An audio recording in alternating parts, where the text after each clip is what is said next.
I want to talk about a message that I know that we all deal with in some way. And Satan has used this one thing to probably plague us more than any other, probably demonic virtue that I can think of. And that's fear. And he uses it to play mind games. And so today, when I begin to talk, this will probably take me a handful of weeks to get through some of the details of fear.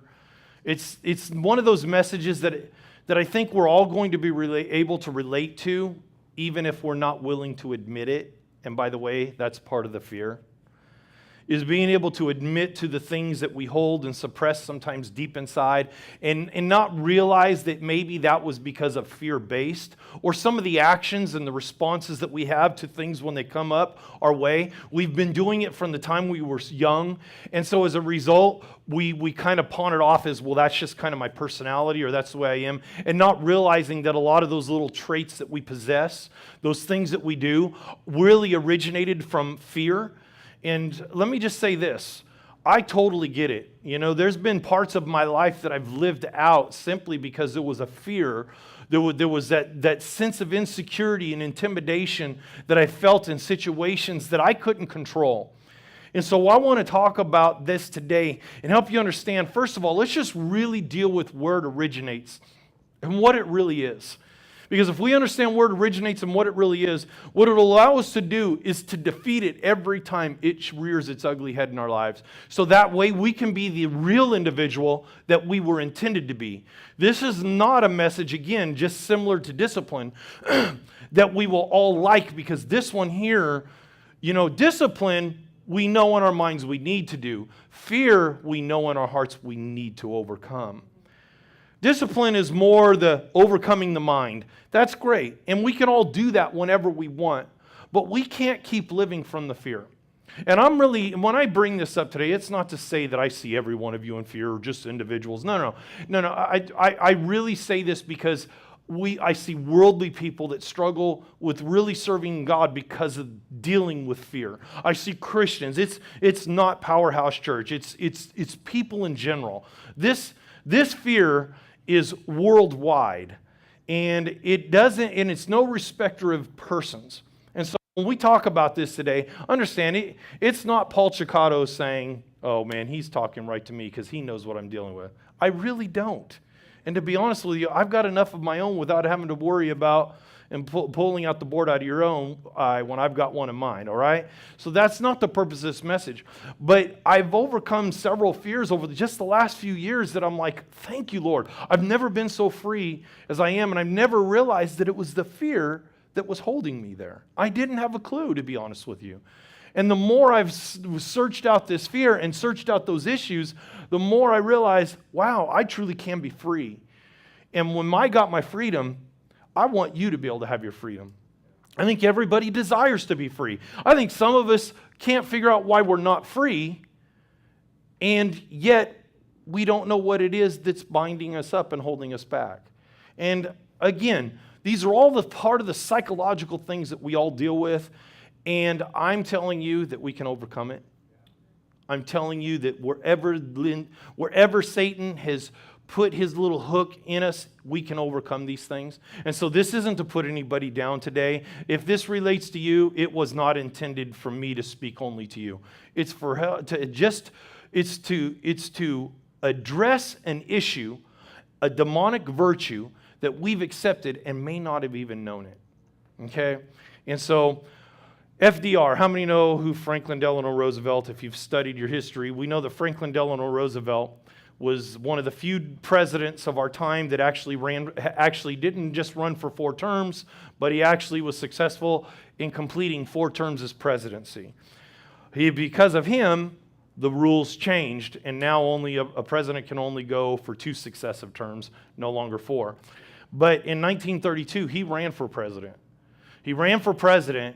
And the common theme as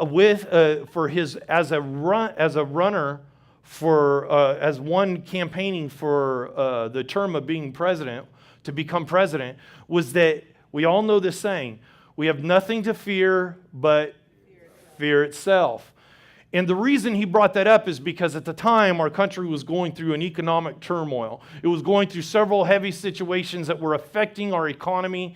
And of course, we know that the following year, the Depression hit, 1933. So we see that there was a huge collapse. What happened is a lot of things were going on. He comes in and he's trying to encourage the nation that, look, if you're going to allow this fear to grip you, it's probably going to overwhelm you big time because it's about ready to hit. And I'm the guy that can come in and help you. But he also had another reason, I believe, because he was also a president that had polio, which was debilitating. You know, it's debilitating to the body. So he was pretty much wheelchair ridden the whole time in his presidency, and he wanted the world to know. He wanted the Americans to know that, look, no matter what I deal with, I'm not afraid to still stand for what's right. No matter what my body is going through, I'm still not afraid. And by the way, we're going to deal with fear. And I think the people rallied behind that knowing, wow, here's a man who has a whole lot of fears. He should be thinking about his deathbed, but he's not. He's saying, I'm not going to fear that. We got a country that's about ready to go down. He's saying, no, we're not going to fear this thing. We're going to get through this together as a country. And so we know that FDR was, you know, I believe God put him there, obviously. For that time, I guarantee you people were praying for that kind of man to stand up even when he couldn't. When he physically couldn't. And that's where we know that the fears get defeated, is when we can stand up in the supernatural even though the physical just feels like putty. It just doesn't have the ability to do what we want it to do. And so he was like, man, we're not going to let fear originate. We're not going to let it stay. But I want to read to you out of Matthew chapter 8. I want to read a passage to you, because I think it's healthy for us to understand how even Jesus kind of looked at this thing. And he said in Matthew chapter 8, verses 23 through 27, he says, now, when he got into the boat, his disciples followed him. And suddenly a great tempest arose on the sea, so that the boat was covered with the waves. But he was asleep. Then the disciples came to him and awoke him, saying, Lord, save us, we are perishing. So they all get in this boat. Within a matter of probably minutes, Jesus goes to sleep, and we see that there's huge wind and waves to the point that the boat is not just being tossed, water's coming in. And Jesus is sleeping peacefully. He's having no issues or no problems with what it is that's experiencing on the outside world. He feels safe right where he's at on the inside. So watch this. But he said to them, why are you fearful? We could stop right there. Why are you fearful?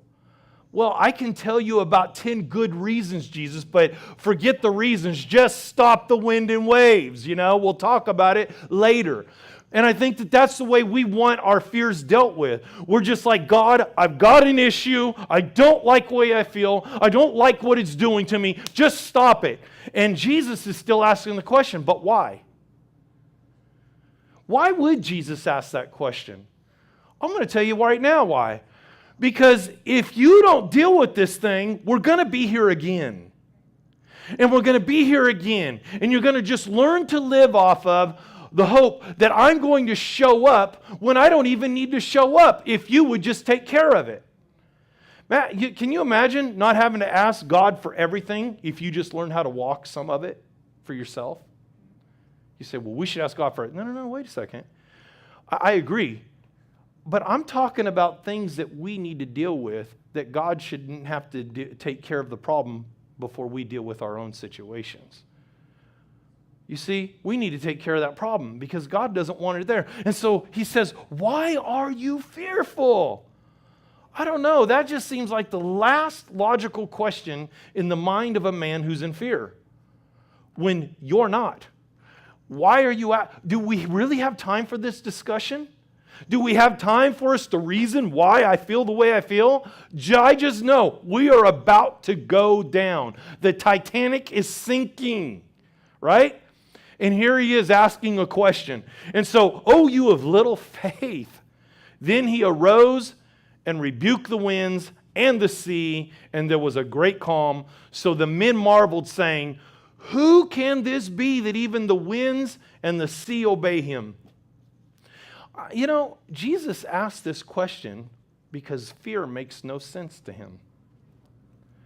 I would love to be in a place where the issues of the day that most people struggle with makes no sense to me. And I will say one. I'll be honest with you, drugs don't make sense to me. They really don't. But they might make sense to somebody else. I don't know. I'm not addicted. I don't have a personal vested interest in trying to find a substitute for the thing that I'm really in need of when I know I can go to God for that. You see? And so what happens is it doesn't make sense to me. It doesn't make sense to me why somebody who knows that it's not healthy and sees their life changing dramatically from one person to the next, and an individual whose life is just in chaos and utter chaos, and they're losing their family and their children. I don't understand why you would run to that as your source to try to get through, when in reality you're really not. You see, that doesn't make sense to me. So there's a lot of things in your life when people do it that you know that aren't healthy, or not just healthy, maybe sin. Maybe it's not sin. Maybe it's just unhealthiness. Maybe it's unhealthy. It's just sin. One of the two. Maybe it's just but it's just, your brain's like, hey, come on, haven't we all said it? Why in the world would they do that? Right? Haven't we all said that? It doesn't matter what it is. And yet somebody else may be saying that about you on something else that you deal with, right? Because that's just kind of the way we are. Because there's just some things that just doesn't really make sense to us. I believe that Jesus was revealing himself that day. And he's like, this doesn't even make sense to me. I don't understand. Fear of what? Fear of water? Fear of drowning? Fear of maybe you're afraid of drowning because you're not convinced that you're going to make it into eternity with me. Is that what it is? You see, I think Jesus knew that their fears had nothing to do with drowning. It stemmed from something deeper. And you'll find that most fears do. The root may be up here out in front. I'm afraid of drowning. No, you're not. You're probably afraid you're not going to make heaven. All right? He says, why are you so fearful? And so Jesus calms the wind and the seas obey him. You see, fear reminds us just how weak we really are. It really does, because it always reveals a weakness. It never reveals a strength. And so that's why we run to Jesus in these moments. But because the moment, a circumstance that is bigger than we are comes along, and then what do? We panic. Because of those moments, these situations arise, and in that moment, we panic. And so the disciples are kind of like, whoo, man, I don't know what to do. We need Jesus. Oh, we got him. Let's just utilize him. And so Jesus, on the other hand, he thrived on them. In fact, he showed what great faith he had. It's easy to say, well, yeah, but he's Jesus. We got to quit using that excuse. We got to quit using that. It says he was tempted in all ways. He had to go through the same type of stuff that we did. And even before he went to the cross, he said, Lord, if at all possible, take this cup from me. He was human too. He was all God and he was all man. It's the only time that two things came together. And it made total sense to the Father when he did. He fashioned a body for Jesus. My point is this, he was all God and all man. So the all God part was afraid of nothing. The all man part, we have to deal with that tempting feeling, that emotion that's trying to overwhelm me. And all God showed up to overwhelm that body all the time. That's why Jesus came to show us, because you now have the same Spirit that raised Christ from the dead to overwhelm those unhealthy, unnecessary feelings that want to overwhelm you and overcome you and defeat you. And that's exactly what Jesus did. He came to show us how to live that. And when we understand how to live that, then what it does is you'll find that great faith awakens and fear dies. And so our lives are constantly surrounded by endless problems and situations, like I said. And most of people that I see will never take the time to overcome them.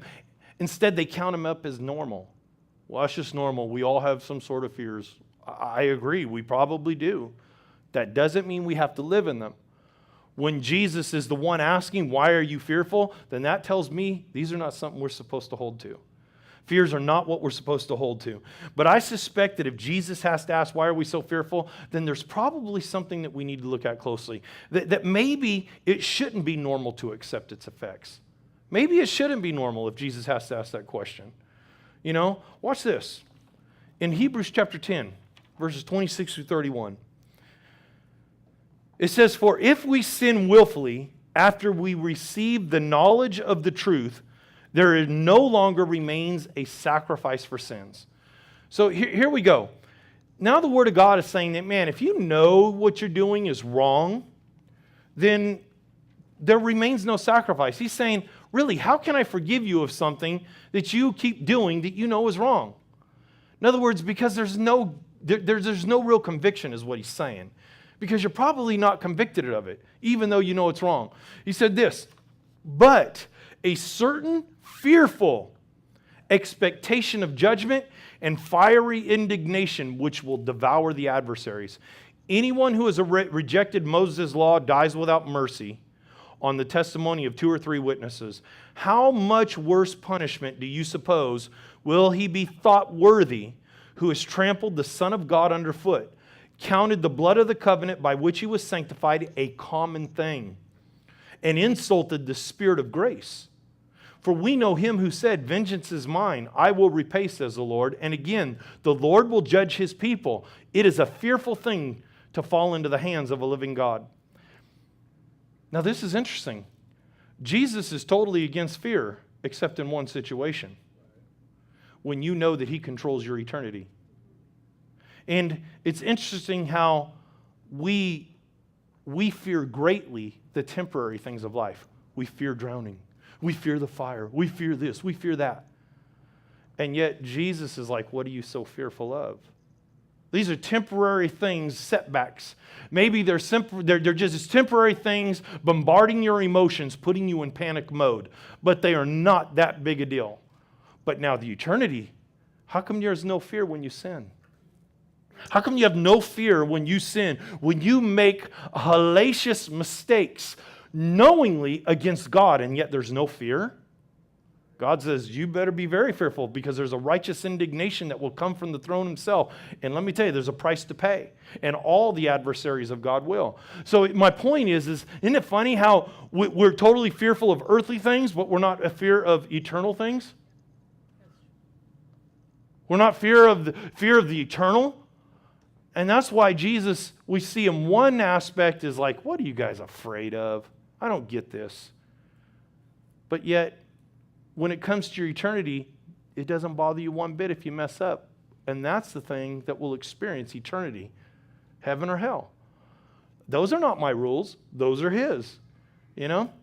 So we're afraid of people, but yet we're no longer afraid of the Creator. We're concerned about the boogeyman, but we never considered the man who died for us, right? What happened to the day when Christians would fight against their fear? What happened to that day? I remember a day when we used to fight against those fears and we would stand up for what's right. And we would even, because we wanted to be reverent in the midst of a holy God. What happened to those days? Today I see people saying Christianity, but saying things that they shouldn't be saying. Doing things they shouldn't be doing. And I just question, I scratch my head, I'm thinking, what kind of brand of Christianity is that? You know, I'm like, there's not an ounce of conviction for what you're doing? That's scary. In fact, it kind of reminds me of a passage where Jesus taught a lesson. He said this in Matthew chapter 10, verse 27, 28. He says, whatever I tell you in the dark, speak in the light. And what you hear in the ear, preach on the housetops. And do not fear those who could kill the body, but who kill the body but cannot kill the soul. But rather fear him who is able to destroy both soul and body in hell.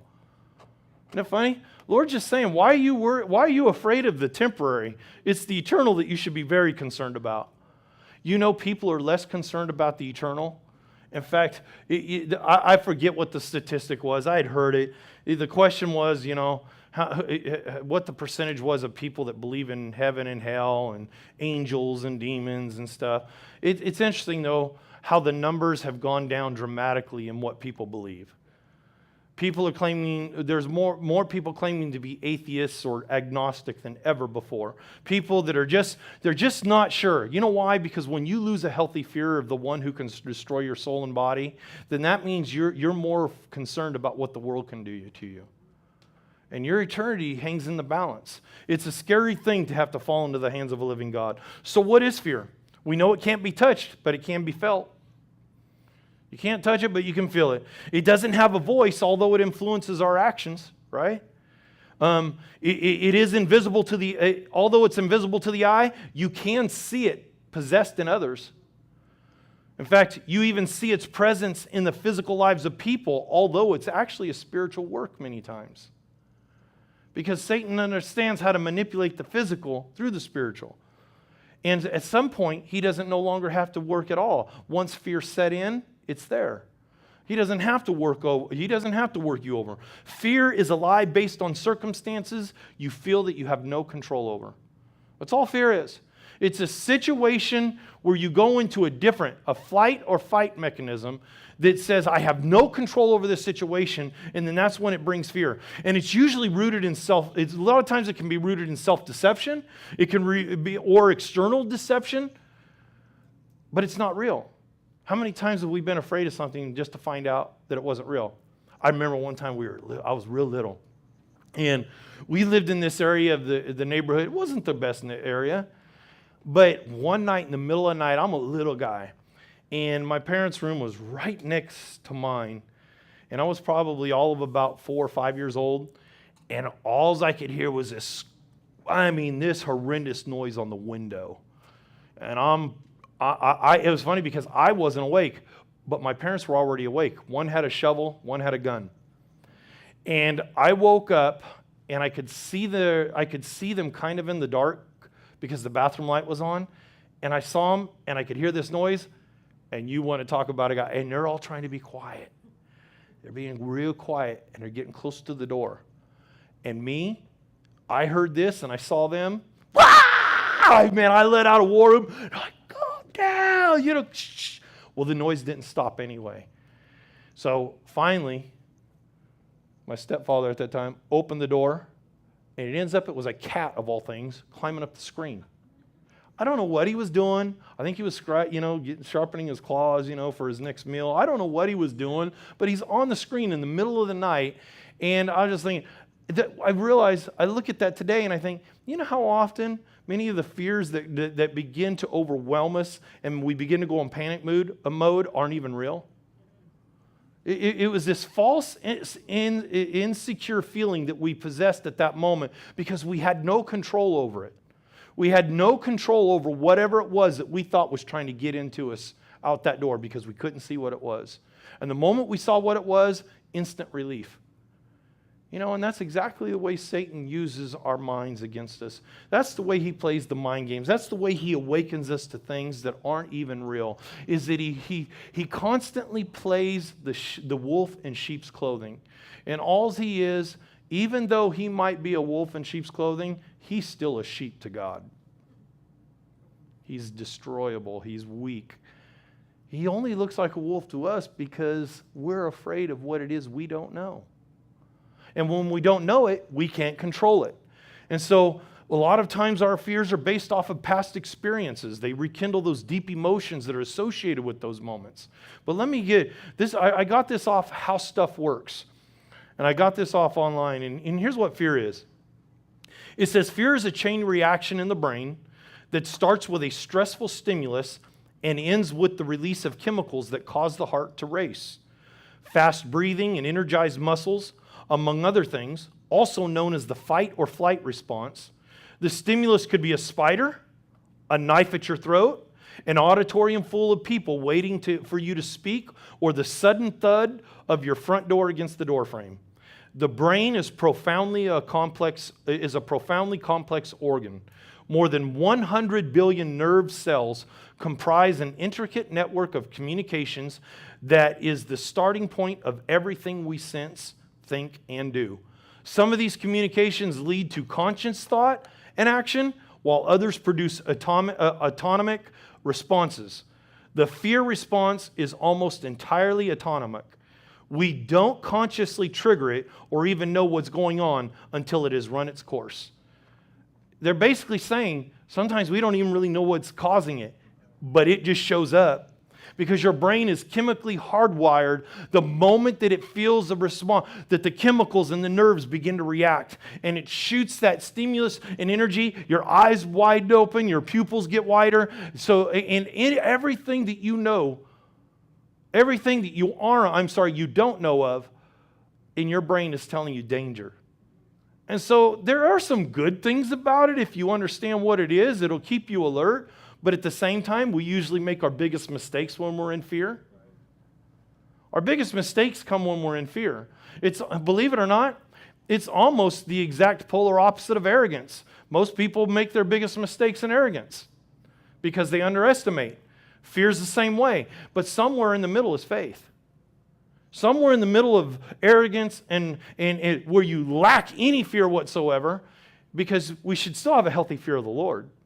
But then there's the fear that's driven by satanic impulses and demonic impulses because we've allowed that stuff to mess with our brain. You're saying, so every time you feel fear, it's devil? No, it's not what I'm saying. I'm saying that fear is the result from Satan. But once it gets set into your bloodstream, there's very little he has to do. There's very little he has to do. That now becomes a part of our lives. So watch.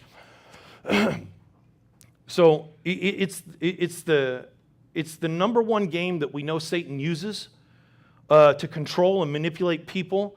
If you just look at people in the streets today, look at the chaos that's breaking out. All because there's a guy in the Oval Really. Because of one guy in the Oval Office. Let me tell you, I don't really care what everybody believes. All I'm saying is he's going to make some mistakes. But what president hasn't? So to go chaotic, and some people would say, well, yeah, but that's anger. No, it's not. Actually, it's not. It's fear. It's actually fear-based. The reason is because there's this idea that if he's president for too lengthy of a time, he's going to take away. If you listen to their speeches, listen to the things that they're saying. They're saying that he's going to do something. He's going to put us in war. I keep hearing that over and over. He's going to end up putting us in war. What's the fear of that? What is that? Why are we so fearful of that? First of all, he hasn't yet, but we're afraid of something that has yet to happen. Again, we're not talking about Donald Trump in general. We're just saying think about what the people are responding on. Well, he's going to take away all of our social welfare and programs. What are you afraid of? You see, where did we stop learning to rely on God instead of man? You see how fear does? And what it does is it creates an anger because they have no control. The fear began first. The anger is the result of that fear. The root of it was fear. Fear that he's going to take something away, or better yet, he's going to bring calamity on us that I can't control, I don't want to be a part of. Let's just talk about peace. Look, those all might be good, healthy virtues that we want to believe in to help others and whatever. I don't care. The truth is you don't get to destroy your country because you have a fear that's allowing it to rise up in anger and destroy the very people that are trying to help you. That's foolishness. That's my political statement for the day. It's silly that we would destroy our country and destroy our institutions of higher education simply because we're afraid of what somebody in the Oval Office is going to do or what somebody who's going to visit a college might say that we don't like. If you don't like it, does it still change you? It shouldn't. You still be you, even if I don't agree. You still are you. Nobody's voice is going to change what takes place in our country unless somebody's foolish enough to make moves without consulting God anyway. We can't stop foolishness. So then you know what? Don't be foolish with them. We can't stop the foolish ideas and the thinking of people, so that doesn't mean that we join them. We come out and be separate. And as Christians, we got to stop talking so much and start talking to the Creator more. Because it just says we're more afraid of man. You know why I don't talk much about these kind of things? Because I've learned I don't have to worry. If they want to come into this church and stop me, they will never be able to stop me. We'll just start it somewhere else. We'll drive the world nuts until they put me in prison. And prison's not a good place. I saw what Paul did in prison. So you're saying you're not afraid? Not at all. It's just not scary to me. This isn't my life. God is my life. This is the ministry that He's called me to, but it's not my life. And you said, well, what about your family? How will you feed them? I'm not worried about it. God said that He would take care of my food and my shelter. That's all I know. And if my food and shelter comes in prison, at least I'm eating. I'm not worried about that. I remember in the early days, man, that's all we talked about was your 501c3 status is going to be taken out from under you because of the government officials that are being elected, and they're haters against the church and stuff. I understand that, but they can't defeat my prayer. But you know why they are defeating the church and have for so many years? Is because the church forgot to pray. They were more concerned about what they were hearing on the outside of the four walls than what God could do on the inside of their heart.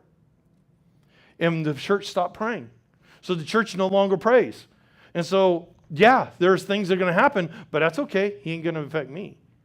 You say, well, it does affect you. No, it doesn't. The only thing that affects me is what I allow to affect me in fear. I refuse to be ruled by that kind of fear. We're not worried about it. Join me, people. Let's make it a revolution. No more fear. Trust me, that throws the world off right there, So you've got to understand that all fear is very crippling. It's debilitating. Look at what it can do. It can stop you dead in your tracks when you need to be running forward. Talk to anybody who's been out on the battlefield. They've been out on the battlefield and they're running forward and that first bullet flies over the head. I've heard of guys just literally getting into a fetal position. Just the fear overwhelms them and they literally die because they can't move. It cripples them. And that's terrible because a lot of times that crippling fear actually endangers the rest of the group. Instead of just running and saying, if I die, at least I died for my brother. At least I died for my friend. Now, I'm not saying that that's going to be easy still, but that's how you fight fear. We run and we do what we got to do. And see, so it can be crippling.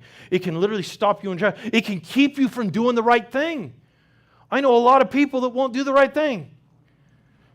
The other day, and I'm going to tell on myself because, and I wasn't in fear, but it did make me angry.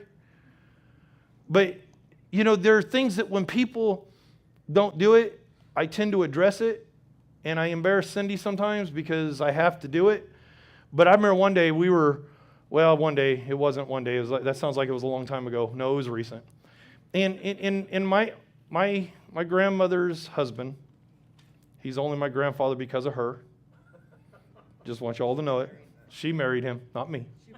She remarried. Yeah, she had remarried. I'm sorry. Yeah, she'd remarried. That's why. I need to make that. Thank you, baby.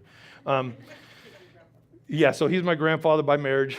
And anyway, he'd said something a little off the wall, and basically had told me how he got up and left on Mother's Day out of church because they'd showed a video clip, and he had went to only listen to preaching, and that set me off. And I embarrassed Cindy. My uncle and my aunt had to get up and leave the restaurant, and I'm pretty much just yelling at him. And I said, I won't tell you everything I said.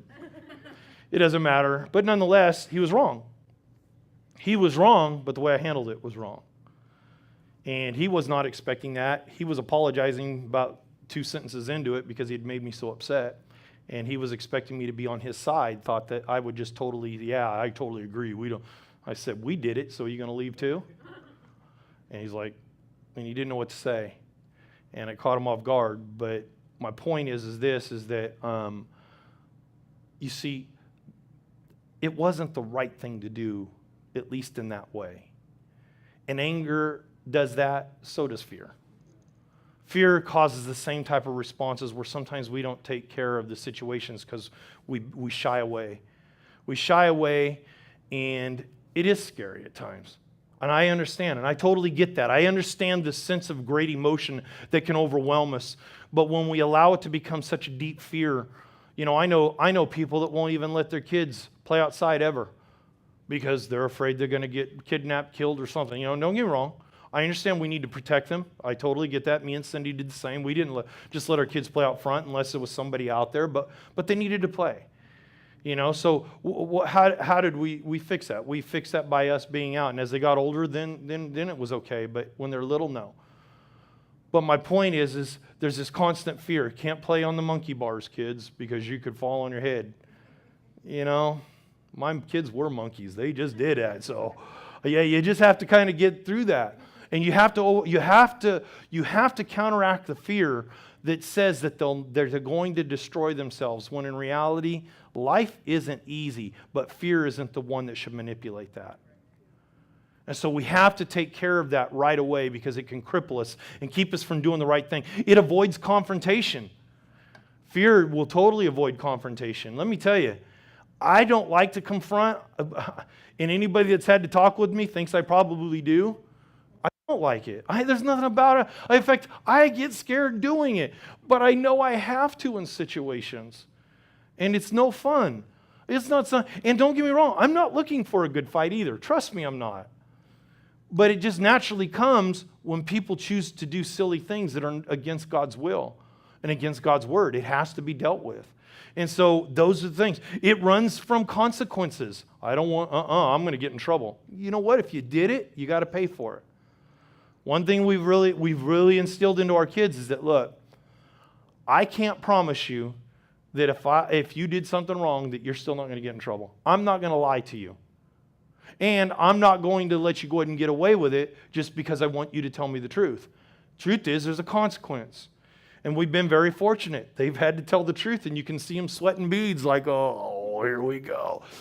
But they've done it. They've had to suffer the consequences. But I will say, it does go easier on them when they do it because at least they're honest. I have to reward that to some degree. They found that if we find out and it wasn't true, oh my goodness, you think all heaven breaks loose. Something bad's going to happen because I'm going to take care of this thing because I don't want that to keep spreading like wildfire because one lie begets another lie. One deception begets another deception. One problem begets another problem because you just refuse to do what's right. And so we've done that. And so I know my kids, they've done it, and it's gone so much better with them when they've told that truth. And like I said, does it make it fun? No. But it can't afford to. Fear just runs away from consequences.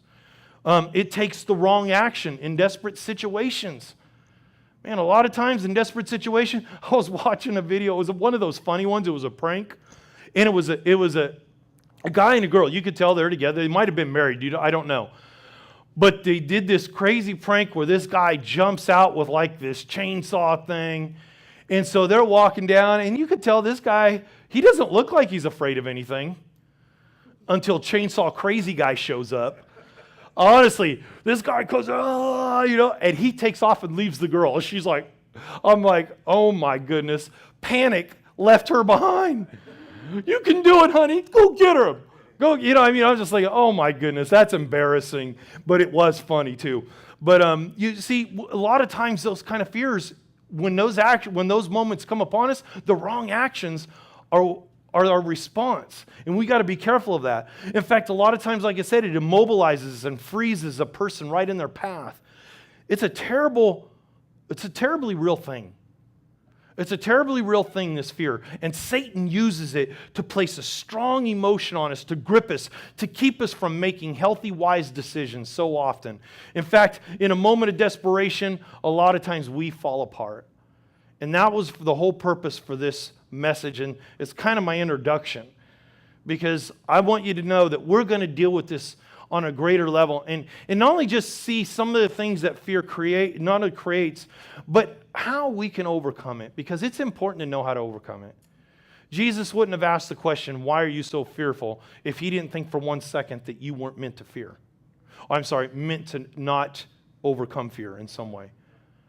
If it's a question for Jesus, it wasn't, man, guys, I'm glad you woke me up.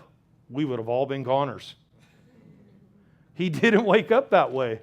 Man, it's a good thing you woke up the man of God. Whoo, boy, you would have all been dead. I'd have made it back to the Father. He didn't say none of that, because that just seemed probably like the logical response when you consider, well, that's Jesus. That's Jesus, the great teacher, the great faith healer, the great everything. No. His is like, why are you fearful? Why don't you have faith? Why are you only relying on me? See, that just had to boggle the disciples for just a split moment. And I know that if it was me, I'd be like, dude, shut up and stop the waves. Right? I wouldn't actually tell Jesus that, but I'm thinking if I'm one of those disciples, I would have probably thought like that. It's like, come on, dude. We ain't got time to talk about this. And here he is wanting to know a question. I'm like, this is not the time. Have you guys ever been in one of those situations where you said to do something, first thing out of your mouth was a question, and everybody's like looking at you like, really? Really? Are you kidding me? Right now? You know, and I think that that's exactly what Jesus needed to do, is he needed to first wake them up before he made the move. Because the truth is, it wasn't that Jesus was asleep. They were. They were asleep. They allowed the world to play mind games. And he's like, why are you so fearful?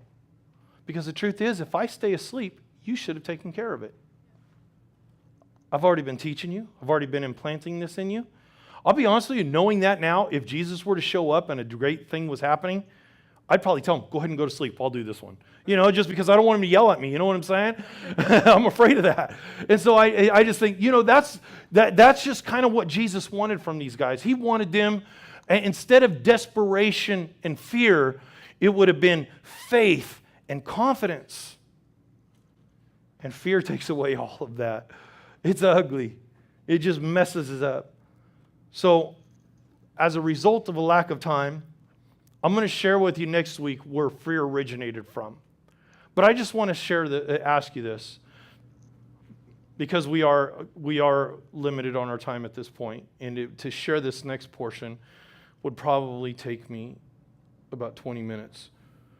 But I want to ask you, if you could be honest with yourself, maybe just the life that you currently walk, and by the way, I'm not asking you what this thing would be.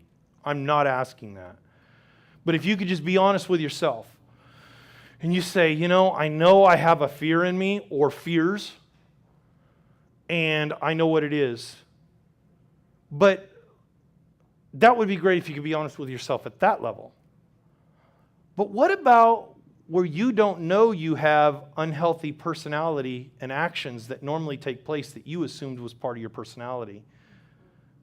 Could you really say, well, that's not based on a fear? No, that's not fear. It's just the way I am. That's just the way I'm built. You'd be surprised how many people act the way they do simply because of the fear that they're not willing to deal with. And they didn't even know it. Or the fear that they were taught. You know how many children grow up afraid of certain things? And don't get me wrong, we're not here to blame the past. But if you can identify what it is, I just want you to know the past shouldn't hold you back either. But they were hurt when they were young. I know a lot of women that were sexually abused when they were little. And even though they forget about it, they don't ever hardly think about it, but they wonder why they have a hard time accepting that there's actually good men. I know I heard a lady say this, all men are pigs. But when I heard about where she had come from, and she didn't relate the two, by the way. She just saw men, period, being pigs. And so she was looking in pig pens for men, and so that's all she ever saw, because that's all she had received when she was little. She saw pigs, and that's all she ever knew. And so the assumption is that all men are pigs. They're no good. All because when she was little, she was being hurt by a pig. She was hurt by an individual that shouldn't have been taking advantage of her and hurting her. My point is this.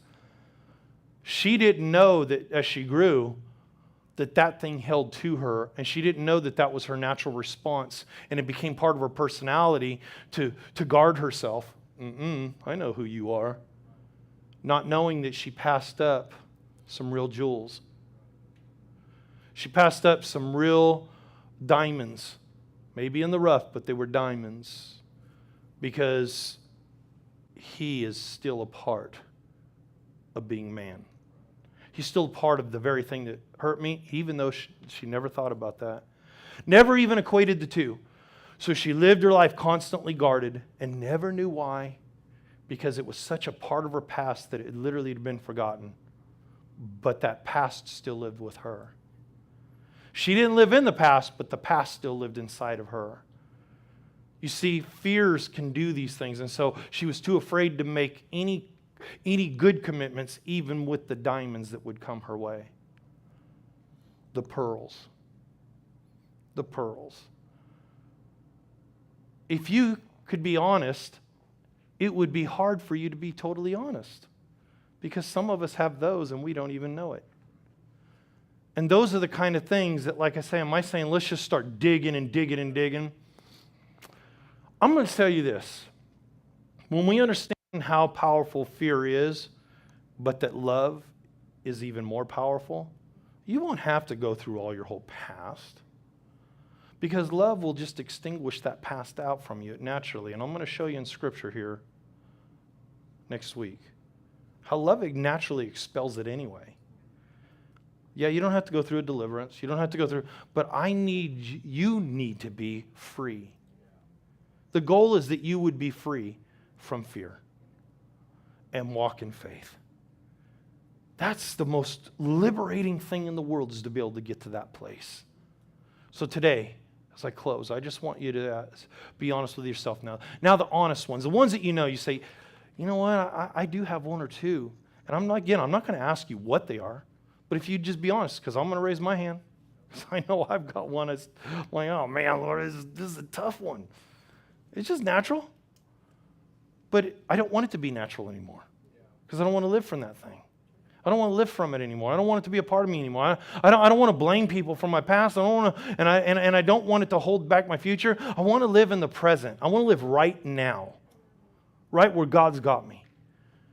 You could just be honest with yourself, because that's part of the initiation where God's truth now can settle into you, where you say, okay, it's time to deal with this thing. Very quickly. I've kind of gave this testimony. You can come on up, bro. I kind of gave this testimony without going into great detail. It's not important because, again, I'm not even asking you for yours. But it was a situation that for almost 30 years of my life I'd dealt with. And I went and talked to Pastor Arthur, sat down, I talked with Cindy, and it just plagued me. It was just one of those things that when I was a real young boy that I was just ashamed of and never really understood how to deal with it, and I was so afraid. And I didn't know, and I would sweat at night. It got to the point that it would become very heavy on me, and I knew what it was. And I kept saying, no, that's not it. And I'd pray, and I did all these things as a man of God for years, thinking, okay, no. Satan, you don't get that in my life. And no matter what I did, I could never get away from it. And I finally just said, Lord, I'm tired of it being a secret. And that's the honest truth. I said, I'm not going to be afraid of this thing no more. And I remember I said that. We were out at lunch, and Cindy and Tara, we were all talking, and I remember sharing with Tara. I said, it just comes a point in our lives where we got to stop being afraid. I said, I am tired of sleeping and being restless all my life. And I said, and we were talking about it, and I don't remember exactly what it was that I was sharing with her, but I said, there's something even in my own life, and I don't even know why I'd said it. Nobody had ever known this. And I said, I'm not going to be afraid of this thing anymore. I'm sick and tired of being afraid. And Cindy was like, well, what is it? And I'm like, I'm not, even though I said it, I wasn't ready to divulge it yet. I mean, don't get crazy. Come on. Come on now. We just took one small step for all of mankind here, not a big giant leap for all of, you know what I'm saying? Give me a minute. And so we got home, and Cindy goes, and I even told her, I said, I'm gonna do it. I'm gonna do it. And I'd even kind of in my mind put a mental date on the calendars when I was gonna go deal with this. But I knew as long as it was a mental date, I probably will find a reason not to get there. And I remember Cindy goes home, she goes, now why don't you go call Pastor? I'm like, maybe you're not getting it. You're being a little pushy. And I remember it just kind of irritated me. It's like, let me deal with the chi. You know what I'm saying? Come on, I'm at peace right now, and you had to go mess with me. I was like, come on now. And she goes, if you do it, you'll never do it. And I couldn't get that out of my head. I'm like, she's right. I know that.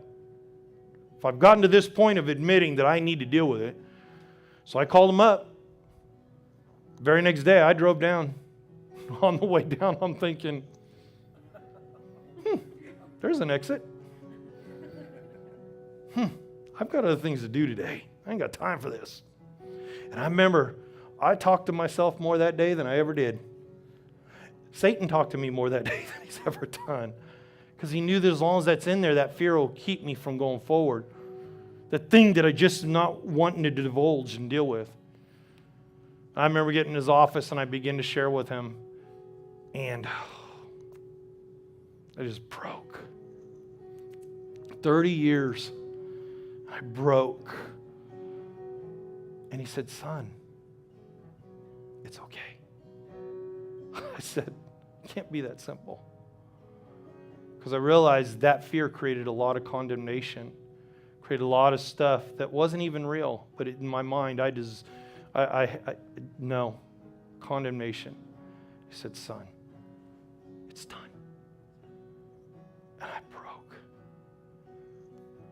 And I came home and I shared with Cindy and I broke some more. And this is the honest truth.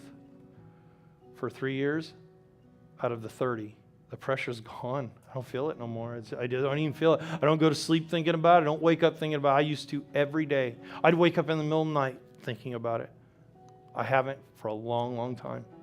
For 3 years, it just totally broke off my life just because I said I'm not going to be afraid.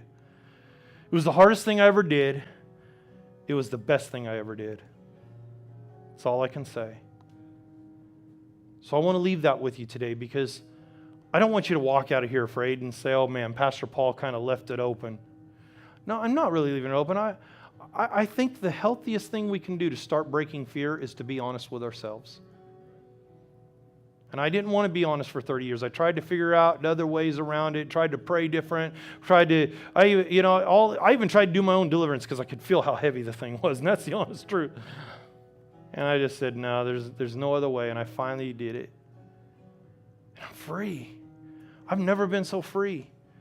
My life has changed dramatically, just me in general. Whether it reveals itself out here, just me inside, knowing that I don't have that heavy burden that I don't have to carry anymore. I can't tell you how awesome it is. Now, am I saying everybody has to do it the same way I did? Not at all. Sometimes just being honest with yourself and God, and that's all you need. For me, it wasn't. I needed to tell somebody because and here, let me give you a reason why. I know I'm going past my time. Here's the reason why. In my life, I grew up around people that were very secretive. Anything you did, it had to be a secret. If I gave you $5, it was always, don't tell nobody.